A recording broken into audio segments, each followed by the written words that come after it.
Hello students, welcome to Shiny Max. 9ஆம் வகுப்பு பயிற்சி 9.1ல் 6வது கணக்கு பார்க்கலாம். இரு பகடைகள் உருட்டப்படும் போது கிடைக்கும் எண்களின் கூடுதல். அதாவது 2 பகடையை உருட்டுறோம். இப்போ ஃபர்ஸ்ட் பகடையில் 1 கிடைக்குது, ரெண்டாவது பகடையில் 4 கிடைக்குது. இதை ரெண்டே கூட்டணும். இந்த மாதிரி கூடுதல் கண்டுபிடிக்கக்கூடிய சம் தான் இது. சரிங்களா? இந்த சம் ரொம்பவே இம்பார்ட்டன்டான ஒரு 5 மார்க் கொஸ்டின். ஓகேங்க, 3 சப்டிவிஷன் கொடுத்துருக்காங்க. அதுக்கு முன்னாடி எஸ் கண்டுபிடிக்கலாம். எஸ் அப்படின்னா கூறுவழி. அதாவது 2 பகடை உருட்டும் போது நமக்கு என்னென்ன கிடைக்க வாய்ப்பு இருக்கு அதுதான். ஓகேங்களா? இப்போ பாருங்க, எழுதிக்கிறேன். இப்போ 2 பகடை உருட்டும் போது ஃபர்ஸ்ட் பகடையில 1 கிடைக்குது, ரெண்டாவது பகடையிலையும் 1 கிடைக்கும். இனிமே ஃபர்ஸ்ட் பகடையில 1 கிடைச்சுன்னா ரெண்டாவது பகடையில 2 கிடைக்கும். அப்புறமாட்டு ஃபர்ஸ்ட் பகடையில 1, ரெண்டாவது பகடையில 3. இந்த மாதிரி முதல்ல எல்லாத்துலேயுமே 1 எழுதிக்கோங்க. ஓகேங்களா? பாருங்க, 1 இங்கே 3 எழுதியிருக்கோன்னா அடுத்த 4, அப்புறமாட்டு 1, அடுத்த 5, இனி 1, அடுத்த 6. ஏன்னா பகடைக்கு மொத்தமாக 6 பக்கம் உண்டு, அதனால 6ஓட ஸ்டாப் பண்ணிடணும். இனி ஃபர்ஸ்ட் எழுதும்போது 2 எழுதிக்கணும். சரிங்களா? 2,1, இனி 2,2, அப்புறமாட்டு 2, அடுத்த 3, இனி 2,4, அப்புறமாட்டு 2,5, அடுத்த 2,6. இனிமே ஃபர்ஸ்ட் 3 எழுதுங்க, அப்போதான் உங்களுக்கு ஈஸியாக இருக்கும். 3,1, அடுத்த 3,2, அடுத்த 3,3, அடுத்த 3,4, அப்புறமா 3,5, கடைசியாக 3,6. இனி ஃபஸ்ட்டு 4 எழுதுங்க. 4,1, இனி 4,2, அப்புறமாட்டு 4,3, 4,4, அடுத்த 4,5, 4,6. இனி ஃபஸ்ட்டு 5 எழுதுங்க. 5,1, 5,2, 5,3, 5,4, 5,5, அப்புறமாட்டு 5,6. ஓகே, இனிமேல் ஃபஸ்ட்டு 6, 6,1, 6,2, 6,3, 6,4, 6,5, 6,6. இதோட ஸ்டாப் பண்ணிடணும். ஏன்னா பகடைக்கு 6 பக்கங்கள். சரிங்களா? இப்போ இதில் எவ்வளோ உறுப்பு இருக்கும்னா 36. அதாவது ஒரு பகடைக்கு 6 பக்கம், இன்னொரு பகடைக்கு 6 பக்கம், ரெண்டையும் பெருக்குங்க. 6 6 36. அப்போ இங்கே 36 உறுப்பு இருக்கும் நம்மளுக்கு. அப்போ 36 வாய்ப்புகள் இருக்குது. ஓகே, இனிமேல் என் ஆஃப் எஸ், அதாவது எஸ்ஸில் இருக்கக்கூடிய உறுப்புகளின் எண்ணிக்கை எவ்வளவு இருக்கும்? 36. சரிங்களா? இனி ஃபர்ஸ்ட் சப்டிவிஷன் சால்வ் பண்ணிடலாம். 1க்கு சமமாக, அதாவது 2 எண்களை கூட்டும் போது நம்மளுக்கு 1 கிடைக்கணும். ஓகேங்களா? அதுதான் என்னன்னா ஏ. பாருங்க, எழுதியிருக்கேன். ஃபர்ஸ்ட் சப்டிவிஷன் ஏ, எண்களின் கூடுதல் 1க்கு சமமாக இருக்கும் நிகழ்ச்சி. கொஸ்டின்ல என்ன கேட்குறாங்களோ அதை தான் ஏன்னு எடுத்துக்கணும். ஓகே, இப்போ ஏ 1க்கு சமமாக அப்படின்னா 2 எண்களையும் கூட்டணும். பாருங்க, இருக்குதுலே சின்ன நம்பர் என்னது? இதுதான் 1,1. ஆனால் இதை 2 கூட்டினாலே 2 தான் கிடைக்குது. அப்போ இதில் இருக்கக்கூடிய எல்லாத்தையும் கூட்டி பார்த்தீங்கன்னா உங்களுக்கு 1 வர வாய்ப்பே கிடையாது. ஏன்னா சின்ன நம்பரே கூட்டினா கூட 1 வரல. அப்போ இதில் எதுவுமே வராது.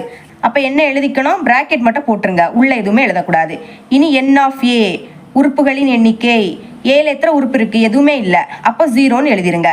இப்போ நிகழ்தகவு கண்டுபிடிக்கலாமா? ஃபார்முலா எழுதிக்கலாம். நிகழ்தகவு P of A is equal to N of A divided by N of S.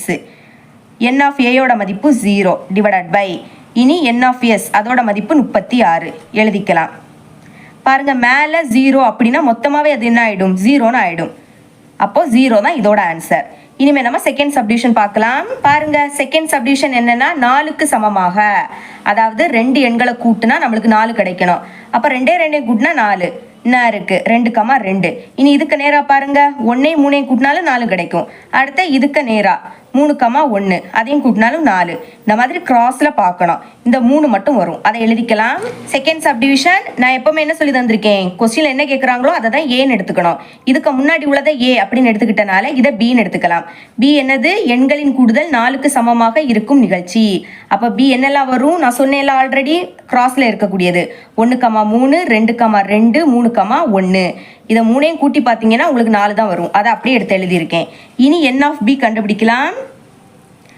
Okay, உறுப்புகளின் எண்ணிக்கை. இதில் எத்தனை உறுப்பு இருக்கு? 1 2 3, 3 உறுப்பு. ஓகேங்களா? இனிமேல் ஃபார்முலா நிகழ்தகவு. ஓகே, இங்கே ஃபார்முலா எழுதும்போது கவனமாக இருக்கணும். இங்கே நீங்கள் பி ஆஃப் பி அப்படின்னு தான் எழுதிக்கணும். சரிங்களா? ஏன்னா பின்னு தானே எடுத்துக்கிட்டோம், அதனால. அப்போ N of B divided by N of S. எப்போவுமே என் ஆஃப் எஸ் மாறாது. ஆனால் இங்கே நீங்கள் என்ன எழுதுறீங்களோ அதை தான் இங்கே எழுதணும். ஓகே, மதிப்பை பிரதியிடலாம். என் ஆஃப் பியோட மதிப்பு 3 டிவைடட் பை என் ஆஃப் எஸ்ஸோட மதிப்பு என்னது 36. அதை எழுதிக்கலாம். இப்போ இது ரெண்டுமே 3ஆம் வாய்ப்படி கேன்சல் ஆகும். 1 3 3 1 3 3 ஈர் 3 6. அப்போ மேலே 1 இருக்கு, டிவைடருக்கு கீழே 12 இருக்கு.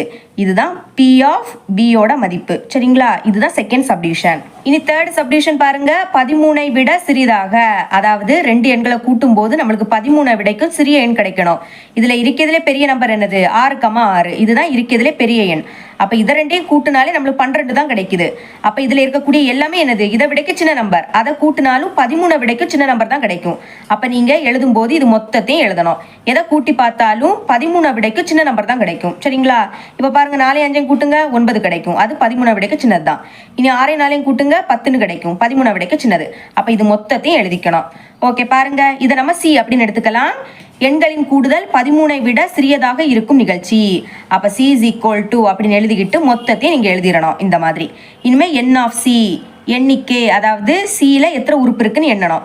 மொத்தமா எத்தனை உறுப்பு இருக்கும் 36. ஓகேங்களா? இப்போ நிகழ்தகவு அதோட ஃபார்முலா எழுதிக்கலாம். நிகழ்தகவு ஓகே, சின்னு எடுத்திருக்கனால P of C is equal to N of C divided by N of S. மதிப்பை பிரதியிடலாம். என் ஆஃப் சியோட மதிப்பு 36. அதே மாதிரி என் ஆஃப் எஸ்ஸோட மதிப்பும் என்னது 36. இப்போ கேன்சல் பண்ணலாமா? ஓர் 36 36 ஓர் 36 36. அப்போ பாக்கி 1 தான். அப்போ 1ன்னு எழுதிருங்க. ஒன்னே வகுத்தா 1 தான் கிடைக்கும். அப்போ நம்மளோட ஆன்சர் என்னது 1 தான். சரிங்களா? வேணா ஆன்சரை தனியாக எடுத்து எழுதிக்கலாம். P of C is equal to 1. இவ்வளவுதான் அந்த சம். 7வது கணக்கு பார்க்கலாம். ஓர் உற்பத்தியாளர் 7000 ஒளி உமிழ் இருமுனைய விளக்குகளை, அதாவது எல்இடி லைட்ஸ் சோதனை செய்ததில் அவற்றில் 25 விளக்குகள் குறைபாடுடையதாக கண்டறியப்பட்டன. அதாவது 7000 எல்இடி லைட்ஸை சோதனை செய்திருக்காங்க. அதுல 25 விளக்குகள் குறைபாடுடையதாக கண்டறியப்பட்டிருக்கு. குறைபாடுனா டேமேஜ் ஆனது, அதாவது சில லைட்ஸ் பத்தாம இருந்திருக்கும், இல்லைன்னா உடஞ்சிருக்கும். இந்த மாதிரி சமவாய்ப்பு முறையில் ஒரு விளக்கை தேர்ந்தெடுக்கும் போது அது குறைபாடு உடையதாக இருக்க நிகழ்தகவு என்ன? இப்ப நான் அதுல ஒரு விளக்கை தேர்ந்தெடுக்கிறேன். அது குறைபாடு உடையதா இருக்கணும். சரிங்களா? அதுக்கான நிகழ்தகவு என்ன? அதை தான் கேட்குறாங்க. ஓகே, சால்வ் பண்ணிடலாம். தீர்வு ஃபர்ஸ்ட் எஸ் எழுதிக்கணும். எஸ்னா கூர்வழி. நம்மளுக்கு இங்க எண்ணிக்கை கொடுத்துருக்கனால டைரக்டாவே எழுதிக்கலாம். ஓகேங்களா? ஞாபகம் வச்சுக்கோங்க, எப்பவுமே மொத்த எண்ணிக்கை அதை தான் நீங்க என் ஆஃப் எஸ் அப்படின்னு எடுத்துக்கணும். நம்மளுக்கு இங்க மொத்த விளக்குகளின் எண்ணிக்கை கொடுத்துருக்காங்க. அதை என் ஆஃப் எஸ் அப்படின்னு எடுத்துக்கலாம். எவ்வளவு? 7000 எல்இடி லைட்ஸ். இனிமே கொஸ்டின்ல என்ன கேட்குறாங்களோ அதை ஏன் எடுத்துக்கணும். நம்ம தேர்ந்தெடுக்கக்கூடிய விளக்கு குறைபாடுடையதா இருக்கணும். அதுதானே கேட்குறாங்க. அப்போ ஏ என்னன்னா தேர்ந்தெடுக்கும் விளக்கு குறைபாடுடையதாக இருக்கும் நிகழ்ச்சி இப்படின்னு எழுதிக்கணும். இங்கே எண்ணிக்கை கொடுத்துருக்கனால டைரக்டாவே எழுதிக்கலாம். குறைபாடுடைய விளக்குகளின் எண்ணிக்கை இதை என் ஆஃப் ஏ அப்படின்னு எடுத்துக்கணும். சரிங்களா?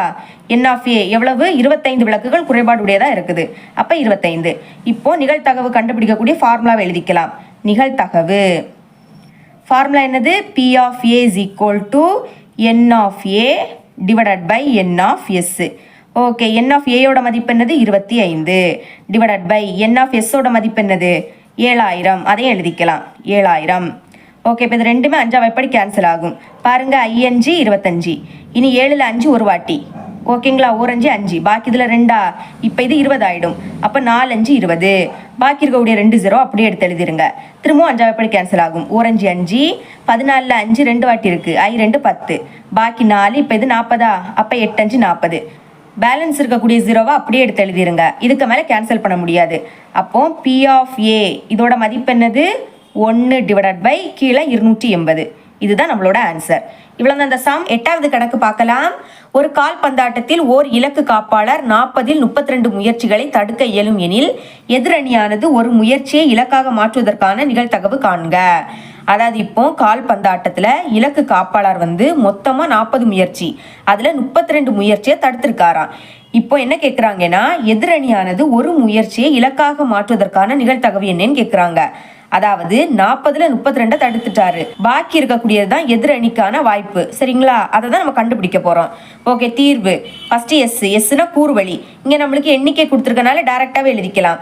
ஞாபகம் வச்சுக்கோங்க, எப்பவுமே மொத்த எண்ணிக்கையை தான் என் ஆஃப் எஸ் அப்படின்னு எடுத்துக்கணும். இங்க மொத்த முயற்சிகளின் எண்ணிக்கை கொடுத்துருக்கிறதுனால அதை என் ஆஃப் எஸ்ன்னு எடுத்துக்கலாம். ஓகே, மொத்தமாக எத்தனை முயற்சி? 40. அப்போ n of s equal to 40. இனி கொஸ்டினில் என்ன கேட்குறாங்களோ அதை தான் ஏன்னு எடுத்துக்கணும். கொஸ்டினில் என்ன கேட்குறாங்க? எதிரணியானது ஒரு முயற்சியை இலக்காக மாற்றுவதற்கான நிகழ்தகவு. அதை தான் எழுதியிருக்கேன்.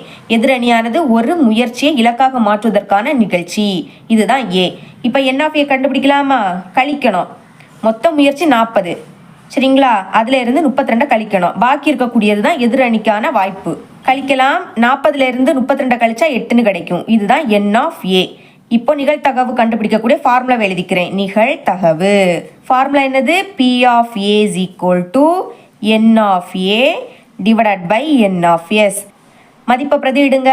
n ஆஃப் ஏயோட மதிப்பு என்னது? 8 டிவைடட் பை n ஆஃப் எஸ்ஸோட மதிப்பு 40. இப்போ இது ரெண்டுமே 8ஆம் வாய்ப்பாடு கேன்சல் ஆகும். ஓர் 8 8, அடுத்த I 8 40. இதுக்கு மேலே கேன்சல் பண்ண முடியாது. மேலே 1 இருக்குது, டிவைடருக்கு கீழே 5 இருக்குது. இதுதான் நம்மளோட answer. P of A is equal to 1 divided by 5. இவ்வளோ அந்த சம். 9வது கணக்கு பார்க்கலாம். கொடுக்கப்பட்ட சுழல் அட்டையின் முள் 3 மடங்குகளில் நிலை கொள்ளாமல் இருப்பதற்கான நிகழ்தகவு என்ன? உங்கள் புக்கில் ஒரு சுழல் அட்டை கொடுத்துருக்காங்க. இதில் இந்த முள் வந்து 3 மடங்குல நிற்கக்கூடாது. அதற்கான நிகழ்தகவு என்ன? அதை தான் கேட்குறாங்க. சரிங்களா? ஓகே, ஃபர்ஸ்ட் எஸ் எழுதிக்கணும். எஸ்னா என்னது? கூறுவெளி. அதாவது அந்த சுழல் அட்டையில் என்னென்ன எண் இருக்கோ அதை எழுதிக்கணும். அதுதான் எஸ்.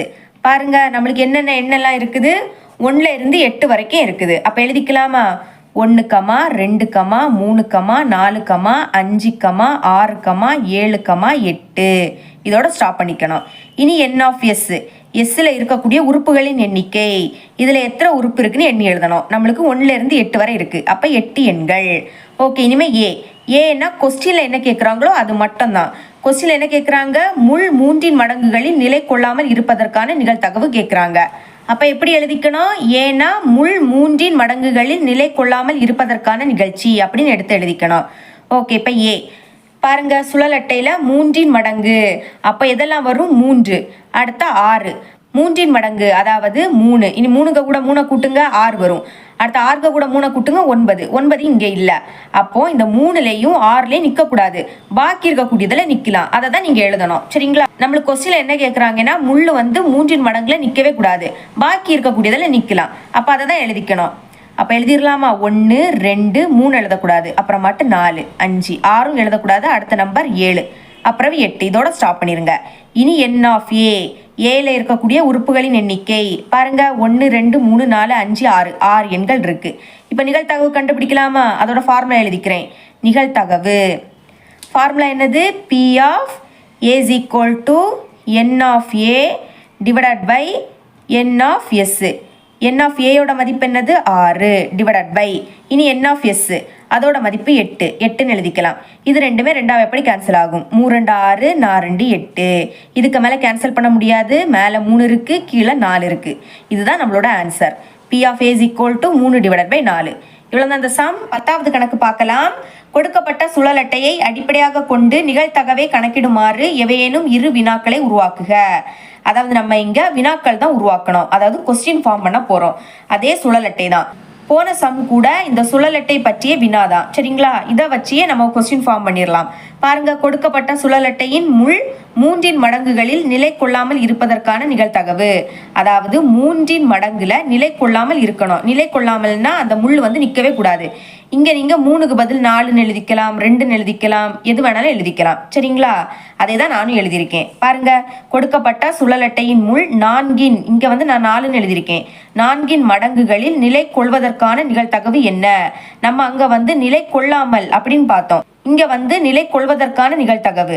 அதாவது அந்த முள் வந்து 4 மடங்குல நிற்கலாம். 4 மடங்குன்னு எதெல்லாம் வரும்? 4 வரும், 8 வரும். அதாவது 4ஆம் வாய்ப்பாடில் வாருது. 4 8 16 இந்த மாதிரி. ஓகே, அடுத்து என்ன எழுதியிருக்கேன்னா, கொடுக்கப்பட்ட சுழல் அட்டையின் முள் ஓர் இரட்டைப்படை எண்களில் நிலை கொள்ளாமல் இருப்பதற்கான நிகழ்தகவு என்ன?